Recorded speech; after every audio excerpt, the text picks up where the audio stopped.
మే 13వ తారీఖున రాష్ట్ర వ్యాప్తంగా 175 అసెంబ్లీ సెగ్మెంట్లలో 25 పార్లమెంటరీ సెగ్మెంట్లలో జరిగే జమిలీ ఎన్నికలను దృష్టిలో ఉంచుకొని రాష్ట్ర వ్యాప్తంగా జరిగే పోలింగ్ సరళిని ఎప్పటికప్పుడు పరిశీలించే నిమిత్తం ఈసారి కొత్తగా రాష్ట్ర ఎన్నికల సంఘం ఒక ప్రత్యేకమైన అప్లికేషన్ను రూపొందించింది.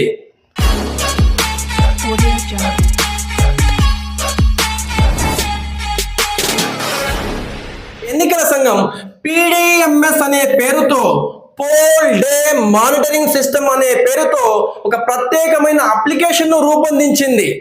ఈ పీడీఎంఎస్ అనే అప్లికేషన్ ఉపయోగించి ప్రిసైడింగ్ అధికారులు తమ పోలింగ్ కేంద్రంలో జరుగుతున్న పోలింగ్ సరళిని ఎప్పటికప్పుడు యాప్ ద్వారా ఎన్నికల సంఘానికి పంపిస్తూ ఉండాలి. ఎన్నికల సంఘం రాష్ట్ర వ్యాప్తంగా జరుగుతున్న ఎన్నికలను ఏకకాలంలో వీక్షిస్తూ అవసరమైన సూచనలు సలహాలు చేస్తూ ముందుకు సాగుతుంది.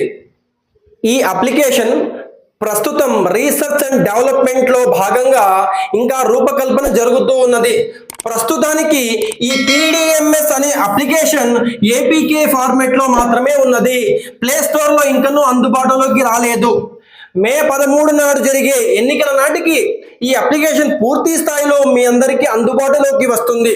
ప్రస్తుతానికి ప్రిసైడింగ్ అధికారులందరూ మీ యొక్క మొబైల్ నంబర్ను యూజర్ నేమ్గా, డెమో అన్న దానిని పాస్వర్డ్గా ఉపయోగించి మీరు లాగిన్ అవ్వవచ్చు. మీరు ప్రాక్టీస్ నిమిత్తం దీన్ని ఎన్నిసార్లు అయినా ఉపయోగించండి. ఈ అప్లికేషన్ పూర్తి స్థాయిలో తయారైన తర్వాత ప్రతి పోలింగ్ కేంద్రానికి ప్రత్యేకమైన యూజర్ నేమ్ మరియు పాస్వర్డ్ అనేది ప్రిసైడింగ్ అధికారులకు అందజేయడం జరుగుతుంది.